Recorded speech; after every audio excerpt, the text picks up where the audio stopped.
Jambagam Vadamahe Sugandim Muddivarnanam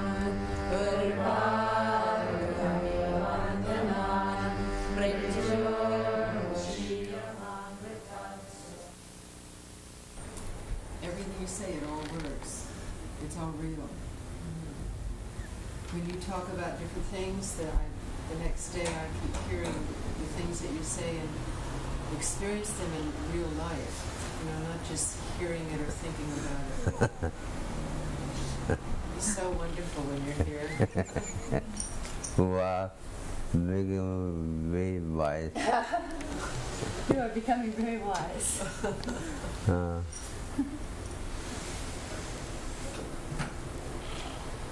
Is the clipboard outside? The clipboard? All these books. Any questions? Is there any difference between the prana and the nada?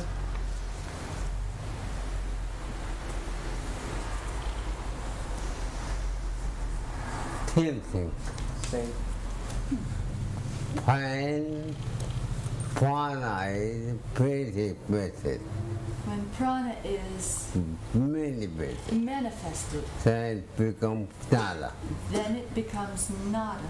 Prana is mixture of prana and mind. Prana is the mixture of prana and nada.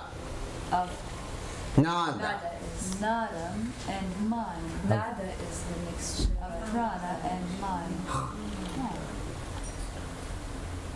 Prana is mother of radio wave.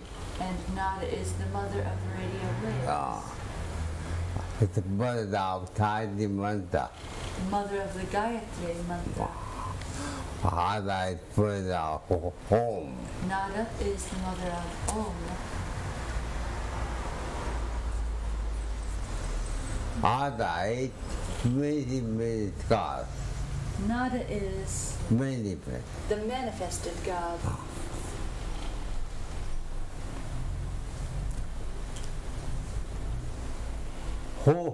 Even the whole universe. Even in the whole universe, destroyed. If it were destroyed, universe of deity. Still, the universe of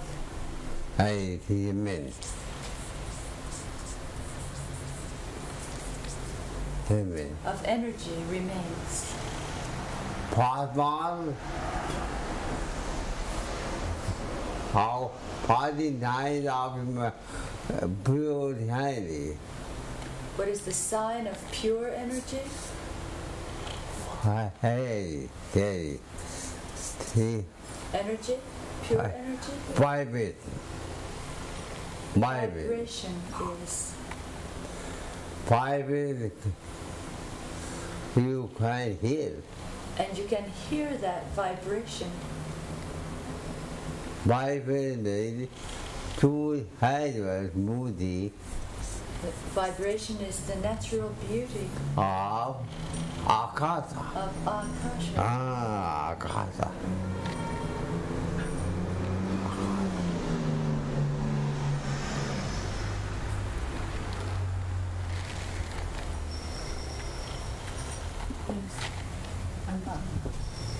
I'm my old habit. Okay.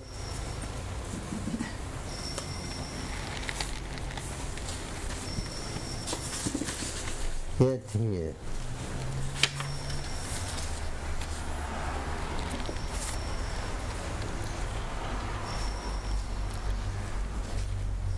Just to the end of that next section.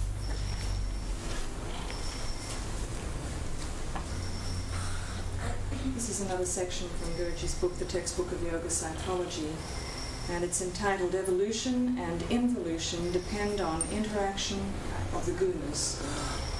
You cannot have only evolution. You cannot have only evolution without involving evolution. Without involving involution. Whole life, whole day, to high evolution. The whole day you are involved in involution, evolution, And whole life, and the whole night involution.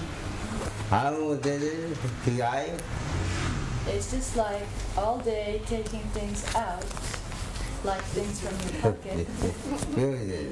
That's evolution. and all And now it all gets folded back in. Involution.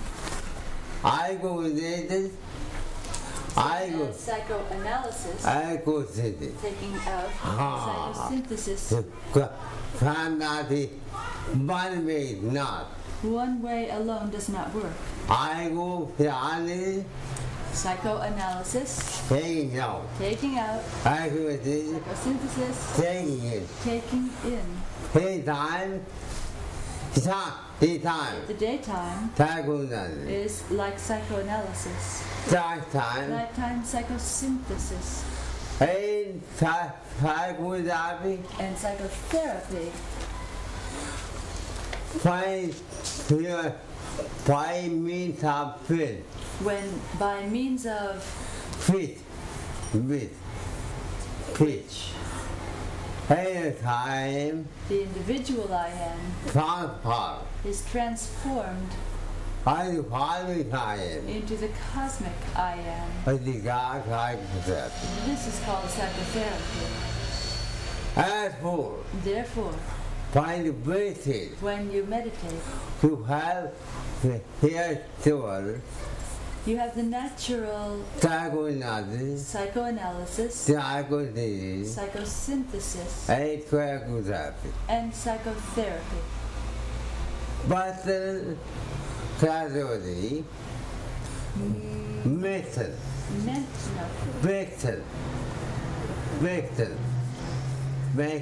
psychology, Western psychology, psychology. has everything, It has everything psychology. except psyche.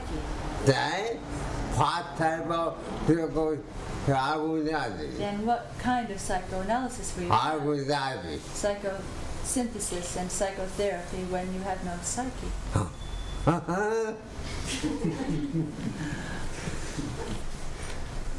A thing is always produced, never created. Without knowing its constituents, we cannot know its essential form. Creation is manifestation. Destruction is dissolution. Evolution. You cannot enjoy anything. You cannot enjoy, Yes, but destroy anything.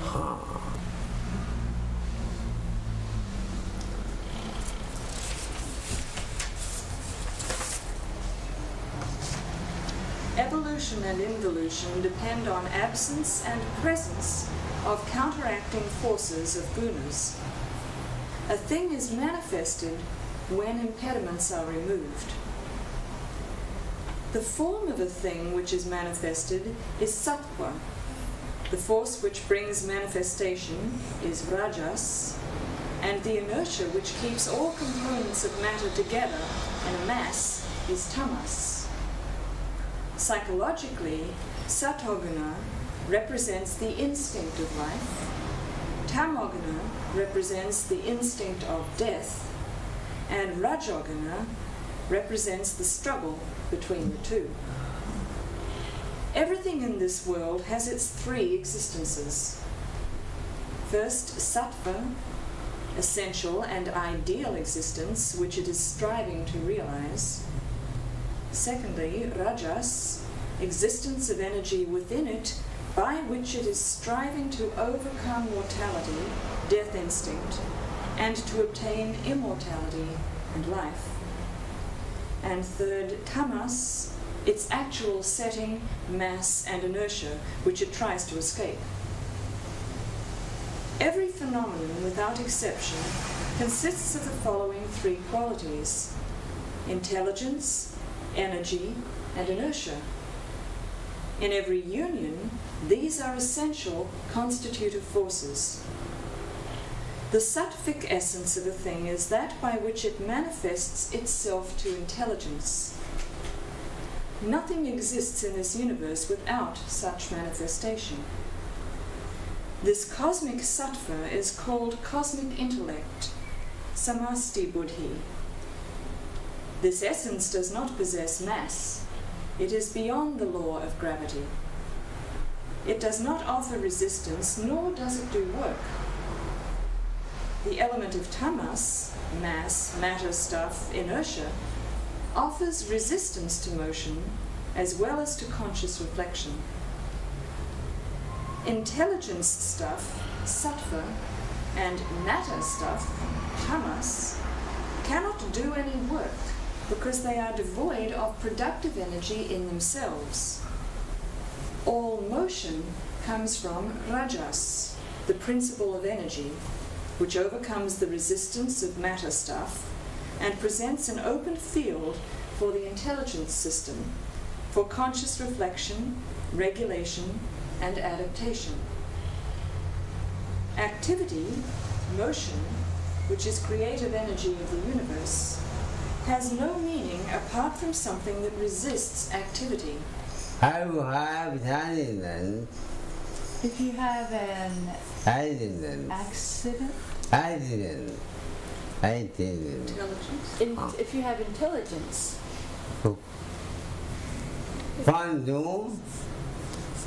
One room. then in one room, And two different. Telephone. there'll be a telephone, And two very large bill. and there'll be record play, Very large. $1 million Money. business. Huh? If you're intelligent, you can have one telephone in a room and create $1 million business. What? Sounds interesting.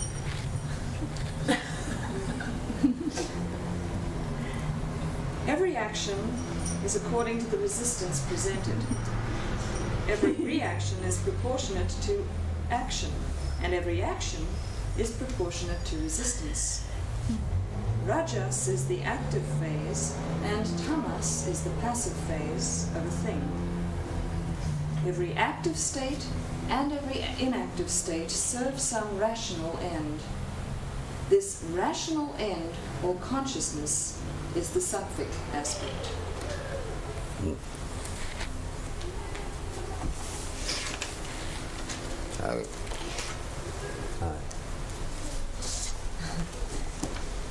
Questions?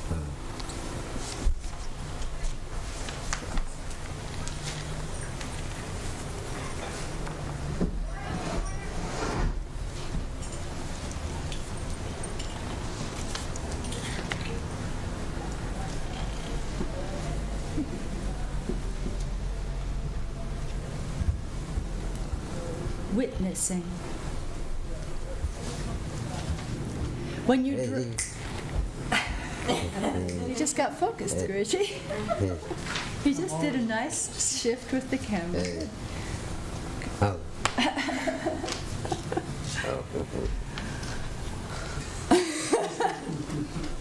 Sorry. When you drive your car, you have to witness your car every moment.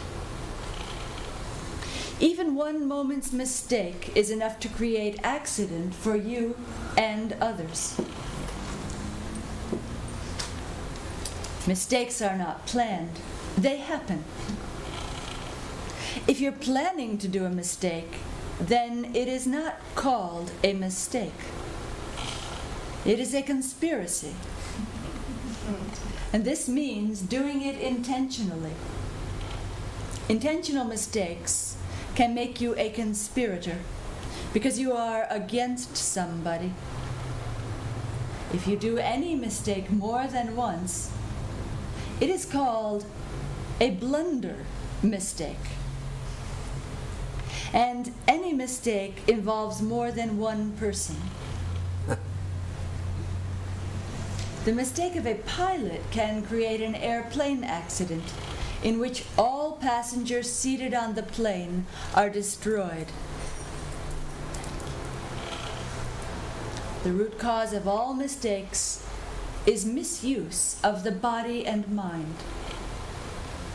That is to say, of the psychosomatic mechanism, when the sense of I am is playing the role of agent, or doership, or identification. Everybody has his or her own role to play. When you're driving the car, then you have the role of witnessing the car, and your car has the role of doership or agent. The body and mind are the psychosomatic machine and can talk to you in the form of feeling, emotions, willing, desiring, thinking and thoughts, so on and so forth. The wise driver can recognize mistakes of his car long before any accident happens. Such a driver is wise witness of his car, while the unwise driver becomes part of his car. That is to say, he becomes identical to the machine, not a man. The sense of I am beyond the body and mind is the wise witness, or the master. It is called the circus master, to train the body, senses, and mind. The mind is the zoo, where all sorts of animals live. In fact, the mind is a unique and totally complete zoo, where all sorts of animals, I mean birds, elephants, tigers and lions, monkeys and chimpanzees and serpents. Sometimes you find bear, like family. Sometimes you might behave like... Fine. Your mind behaves like a chimpanzee. Monkey. And a monkey. A tiger. Or a tiger. Lion. Or a lion. Sometimes like fish. Sometimes like a witch. Uh-oh.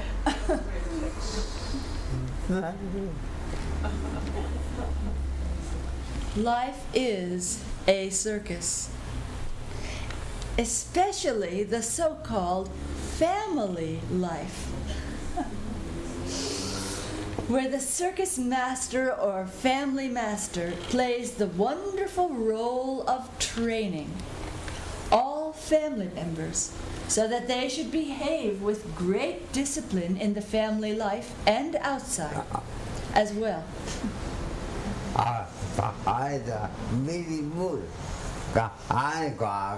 The circus master is very good because he takes the animals and trains them. You have to be You have to be a circus master.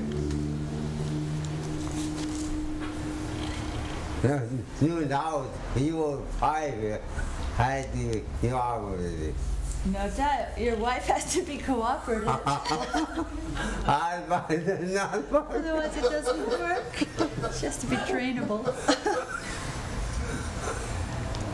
The family master plays the wonderful role of training all family members, so they should behave with great discipline in the family life and outside as well. Otherwise, without training, family members misbehave inside and outside. Now, the circus life is very good. It trains all animals in good behavior. Otherwise, life is wild, where any accident is possible in any moment. You know, some circuses are better than religious institutions, than universities and schools, better than many ashrams and many family lives. You know, in the circus, various animals walk together. The lions, the elephants, the bears and horses and monkeys and donkeys and giraffes, so on and so forth. They all walk together. They run together. They do hatha yoga far better than any hatha yogis. The monkeys can jump from the top of one house to the other house without any difficulty. The real life does not begin unless your sense of I am is in the witnessing state. Our sense of I am is so much identified with the body and mind that it is practically impossible to disidentify it. It is very easy to write and to say that my sense of I am is in the witnessing state. But it's not so easy to behave as the witness. The real I does not eat, does not sleep, does not grow old or think. It does not go anywhere because it is omnipresent. It does not want to know anything because it is omniscient. It does not have any desire, for it is already omnipotent. Due to its omnipotence, all of its desires are already fulfilled. But our present I does not feel so. It is identified with body and mind. When you fill up the tank of your automobile with gasoline, Who has done this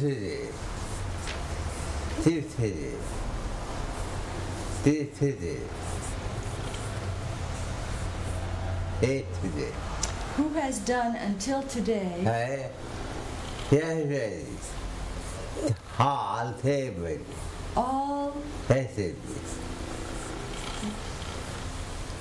all discoveries through every man through every man and inventor, I am the I am. any type of pain. That is any type of discovery. I am become witness. Then the I am becomes the witness. I might not. Otherwise, no. When you fill the tank of your automobile with gasoline, you do not feel that gasoline is filling your stomach, do you? But when your body is eating and drinking and sleeping or tiring or refreshing, when your body's bathing or swimming, walking or running, thinking, desiring, taking birth, being sick, being old, being dead, then you feel that these things are happening to you, or to your I principle. The wise man is he who feels that these things are happening to the body, and that he is witnessing the doings of the body and mind, because the above-mentioned qualities and the like belong to the body and mind. When you meditate on the sense of I am, beyond the body and mind, then you will fulfill all the desires of your body and mind. Body and mind, then work like electricity. Then they can work like electricity. In this way, the problems of your body and mind and of the whole world cannot create any effect on you, because the real heart of I am is there, is beyond them.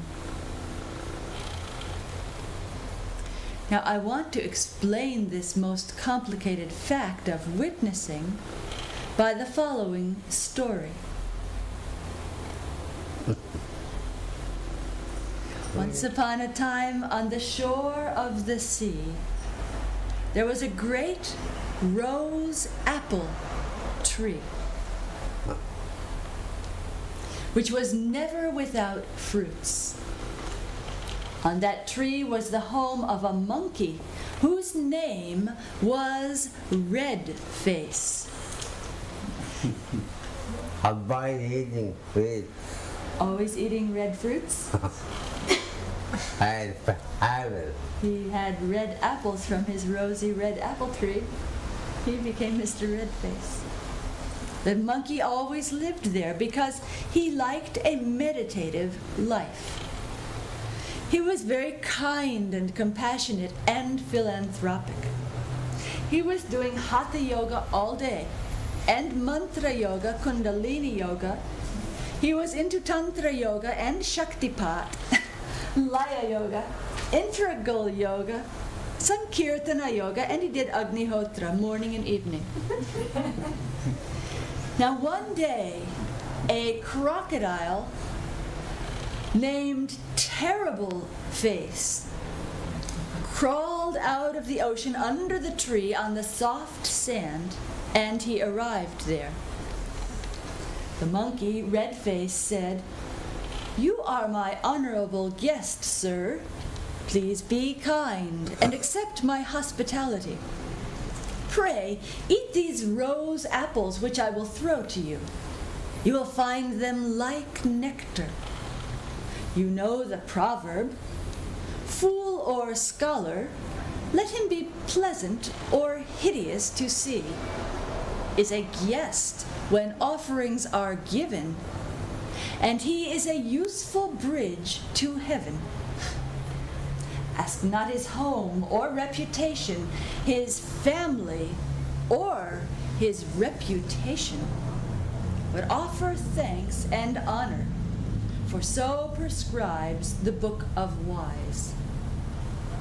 And again it is said, "By honoring the guest who comes wayworn from far distant homes, to share the sacrifice you go the noblest way that monks know." And once again, if guests unhonored leave your door, and sadly sighing, come no more, your fathers and the gods above turn from you and forget their love. This red-faced monkey spoke and offered rose apples, and terrific-faced crocodile ate them and enjoyed a long and pleasant conversation with the monkey before returning home. So the monkey and the crocodile rested each day in the shade of the rose apple tree. They spent their time in cheerful conversation on various topics, and thus they were very happy. One day the crocodile went home and offered his wife a rose apple he had not eaten. The wife tasted that and said, "My dear husband, where did you get such fruits? They are like nectar." "My dear beloved wife," he said, "I have an awfully good friend, a monkey named Red Face. He gave me these apples in the most courteous manner." Then she said, "If anyone eats such nectar fruits every day, his heart must have turned to nectar. So if you value your wife, give me his heart and I will eat it. Then I will never grow old, I will never fall sick, but I will be a delightful companion for you." But he objected in the first place, my dear. He is my adopted brother. Secondly, he gives us fruits. I cannot kill him. Please, do not insist for me to kill him. Besides, there is a proverb. To give us birth, we need a mother. For second birth, we need another. But friendship's brother seems by far more dear than natural brothers are. But she said, "You never refused me before. It must be a girl." I'm sure. Big monkey. It must be a she-monkey. She-monkey. You love her and spend the whole day with her. That's why you don't want to give me what I want. And when you meet at night, your sighs are as hot as a flame of fire. And when you hold and kiss me, you do not even hold me tightly. I know some other woman has stolen your heart. Then the crocodile was quite dejected and said to his wife, "But when I am at your feet and at your service, sweet, why do you look at me with such peevish jealousy?" But her face swam in tears. When she heard her husband, she said, "You love her, and you are a deceiver. Your mind never leaves her. My rivalry is vain, sir, and so I pray abstain, sir, from service that is only tricky art.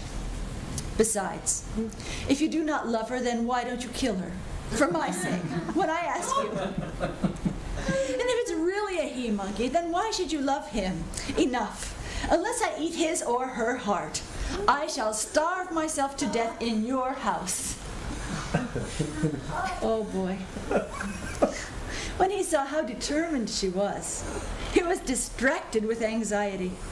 He said, "Oh, what will I do? How can I kill him?" With these thoughts in his mind, he visited the monkey. And the monkey was missing seeing his friend, the crocodile. The crocodile had been absent for many days. And when he saw the crocodile, Terrible Face was afflicted. The monkey said to my crocodile, "My dear friend, why have you not been here this long time? Why do you not speak cheerfully and repeat something witty?" The crocodile replied, "My friend and brother, my wife scolded me today. She said, 'You ungrateful wretch, do not show me your face. You are living daily at your friend's expense, and you offer him no return in any way. You do not even show him the door to your house. You cannot possibly make amends for this sin. You know there is a proverb, the Brahmana, murderer or thief, the drunkard or liar finds no relief, for ingratitude or ungratefulness alone no expiation will atone. I regard this monkey as my brother-in-law, so bring him to me and we will make some return for his kindness. If you refuse, I will see you later on in heaven." Now, I could not come to you until she had finished her scolding, and this long time passed while I was quarreling with her about you. So be pleased and kindly come to my home with me. Your brother's wife has set a dancing and music party in your honor. She's fixed her beautiful dress and gems and her rubies too, and all that to pay you a fitting welcome. She's hung golden garlands on the doorposts, and I can tell you she is impatiently waiting for you. "My brother and friend," said the monkey, "your lady is very kind, but we are monkeys, we live in trees, and your home is in the water. How can I go there? Rather bring your lovely lady here, O brother, so that I may bow down and receive her blessings." The crocodile said, "My friend, our home is on a lovely island full of soft sand. So climb on my back and travel comfortably with nothing to fear." When the monkey heard this, he was delighted. He said, "If it is possible, my friend, then hasten. Why delay? Here I am on your back." But as he sat there and saw the crocodile swimming into the bottomless ocean, the monkey was terribly frightened. And he said, Please, go slowly, brother. My whole body is drenched by the great waves of the ocean. And when the crocodile heard this, he thought, if he falls from my back, he could not go out even an inch. The water is so deep. He's in my power. So I will tell him my purpose, and then he can pray to his favorite god.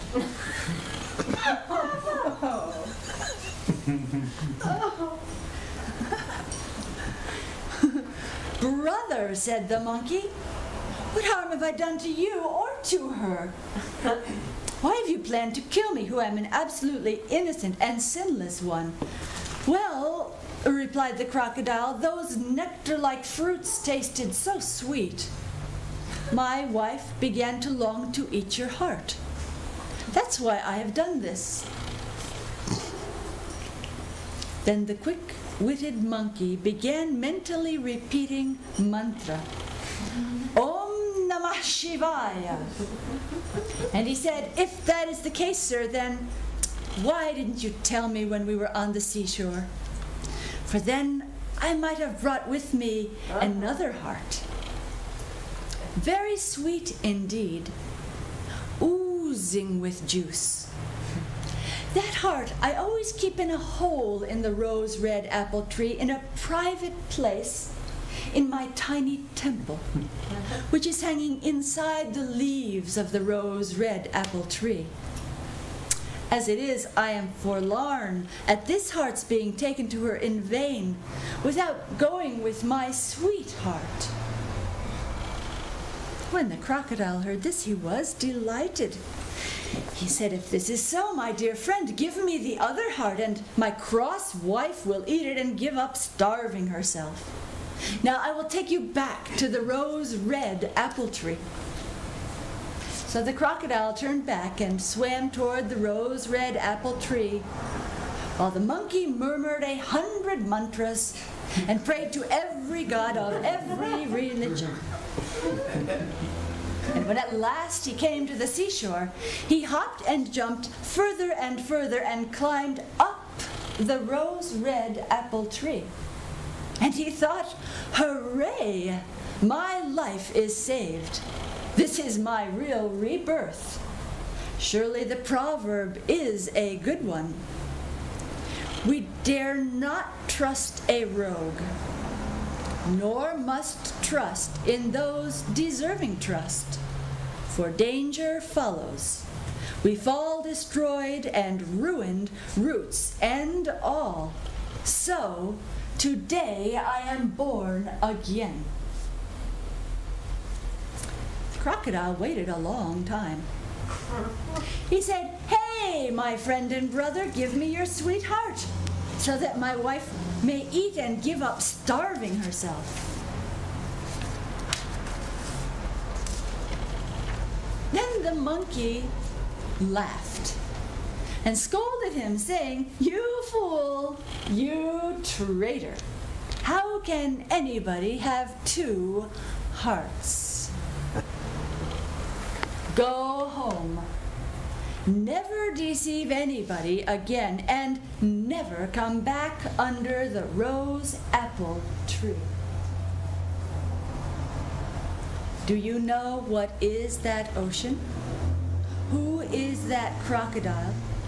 Who is that monkey? And that sweetheart? The ocean is ignorance about ourself. Who am I? The crocodile is our selfish motives, our selfish karmas with various ulterior motives. The island within the ocean is the graveyard. The she-crocodile represents our various emotions. The monkey is the mind. The rose-red apple tree is our body with its various senses. And the sweetheart is the sense of I am, beyond the body and mind, the witnessing force. Do not identify with the movements of the body and mind. including all desires, good or bad, but be as a witnessing force to all the vrittis or movements of the mind. Hold on to the sense of I am, remaining beyond body and mind, and carefully watch the past, present, and future events of body and mind. The sense of I am is like the jumbo jet, and the events of the mind, past, present, and future, are like the mountains, the oceans, the various types of rivers, and every scenery of the mind. When you fly by jumbo jet of I am, then the mountains, oceans, rivers, and every scenery of the mind present the pleasant flight, and you enjoy them. There is nothing peculiar about the events of the mind, whether past, present, or future, including all karmas. These peculiar things are going on eternally. But the presence of I am is now and here. I am is always here and now, and gives you victory over all events and karmas. Please try, become witness, and use the sense of I am beyond the body and mind. In this way, you will overcome all karmas and events of the body and mind, and you will be very happy. Om Shanti. Any question?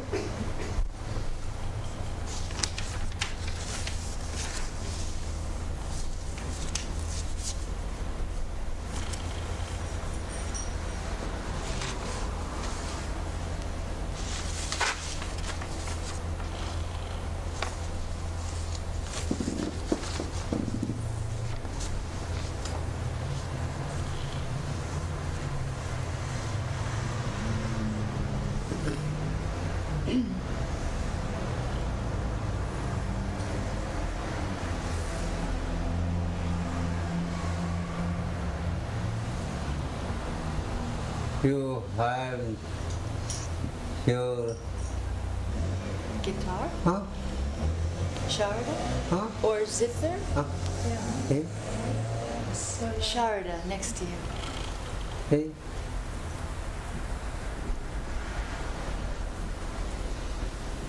Your veena. It's going to be a solo, right? Okay. Oh, is it two? Yeah.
Rama Nama Rama Nama